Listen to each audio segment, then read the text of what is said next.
से, नीचे से, हमारे पृथ्वी के ऊपर से। तो किसको पुल करता है चंद्रमा? वो जल के ऊपर बहुत ज्वार भाटा समुद्र के बीच में आता है। तो केवल वो वहां तक सीमित नहीं है, जो हमारा ग्राउंड वाटर है वो उसको भी प्रभावित करता है। तो जो शुक्ल पक्ष के दिन होते हैं, जब मून राइज करता है, बड़ा होता है, उसका प्रभाव आता है। तो जो सॉइल वाटर, अंडरग्राउंड वाटर है, वो इजिली किसको है, वो भी सारे उसके साथ साथ आते हैं। तो पूर्णमासी के दौरान वो ज्यादा प्राप्ति उनको होती है और पौधे में ज्यादा निखार आता है।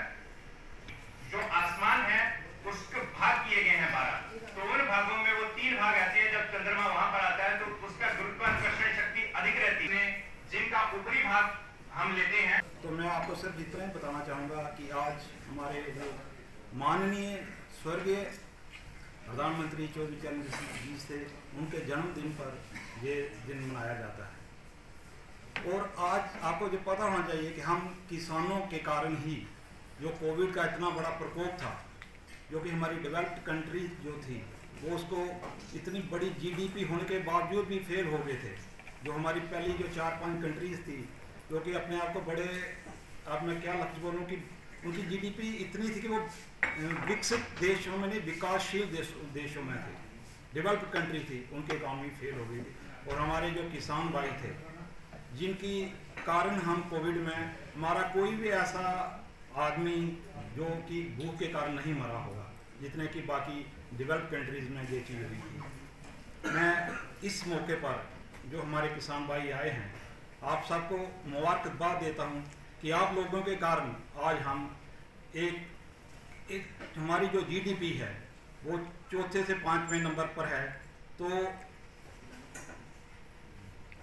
इसके साथ साथ हमारे जो फार्मर हैं, इनको जैसे कि हमारी स्कीम्स हैं, मैं कुछ आपको 1-2 स्कीम के बारे में बोलूँगा कि जम्मू कश्मीर एक ऐसी यूटी है जिसमें कि आपको 95% सब्सिडी मिलती है। कोई भी भारत की ऐसी कोई भी यूटी या वहाँ सरकार स्टेट नहीं है जहाँ 95% सब्सिडी मिलती है।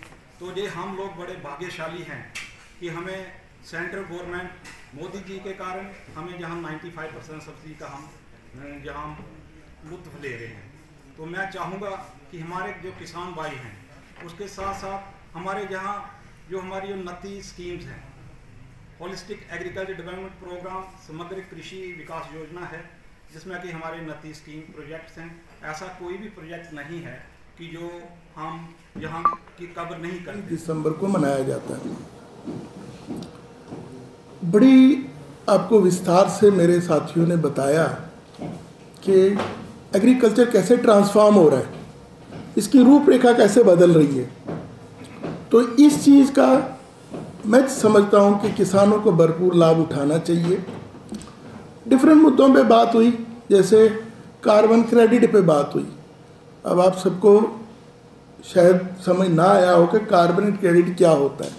जैसे कहा गया कि जो विकासशील देश हैं या विकसित देश हैं, वो इंडस्ट्रियलाइजेशन की वजह से हमारे वातावरण में कार्बन की एमिशन बहुत ज़्यादा करते हैं, ज़रूरत से ज़्यादा करते हैं। तो इसलिए जो इंटरनेशनल लेवल पे ऑर्गेनाइजेशनें हैं, जैसे वर्ल्ड ट्रेड ऑर्गेनाइजेशन है, इस तरह की और दीगर ऑर्गेनाइजेशन हैं, वो उनको कहती हैं कि आपने इधर एनवायरनमेंट में इतना कार्बन छोड़ा है, तो इसके लिए आप हमें मुआवजा दो। और मुआवजा उनसे लेके देना किसको है कि जो किसान ज़्यादा से ज़्यादा कार्बन को एब्जॉर्ब करते हैं अपने पौधों के जरिए, जिसको सिक्वेस्ट्रेशन लफ्ज़ यूज़ किया गया। तो एक हमने भी जम्मू में प्रयास किया हुआ है, एक मॉडल जो कि मुझे लगता है अगर कामयाब हो गया, आरसपुरा के हमने क्लस्टर बना के तकरीबन 100 किसानों का हमने उनकी डिटेल भेजी हुई है कि ये हमारे लोग हैं जो ऑर्गेनिक बासमती लगाते हैं और इतने % कार्बन ये वातावरण से एब्जॉर्ब करते हैं, क्योंकि आपको पता है कि जो पौधा है वो कार्बन लेता है और ऑक्सीजन छोड़ता है। तो अगर वो हम कामयाब हो जाते हैं, एक ट्रायल पे हमने किया है, तो आपको बिना कुछ लागत लगाए घर बैठे जितना आपका खेत होगा और जितने आपने कितने % वो रिमोट सेंसिंग से वो देख लेंगे, उसके हिसाब से आपको मुआवजा मिलेगा। यानी कि तो हम उस पर भी काम कर रहे हैं। तो इससे आप अंदाज़ा लगा सकते हैं कि महकमा कितना सीरियस है आप लोगों के लिए कि किसी न किसी तरीके से आपको फ़ायदा पहुँचाया जाए।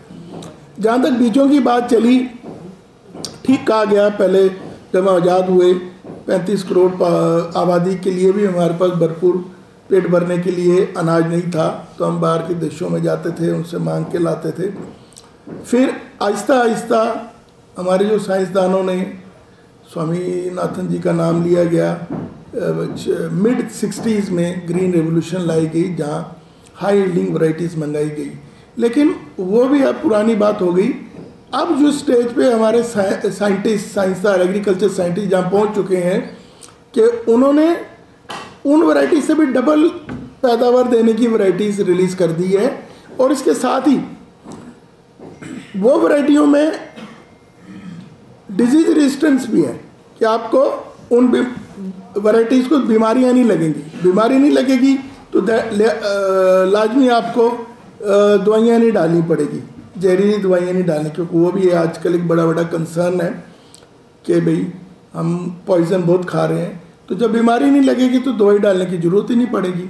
और तीसरी चीज़ कि जो हमारा food deficient iron, zinc Aahista Aahista हमारी पॉपुलेशन हो रही है, उनमें वो बायोफोर्टिफाइड कैरेक्टरिस्टिक्स भी हैं कि अगर उस गंदम का अगर आप आटा खाते हो, आपको जिंक की और आयरन की डेफिशिएंसी नहीं होगी। और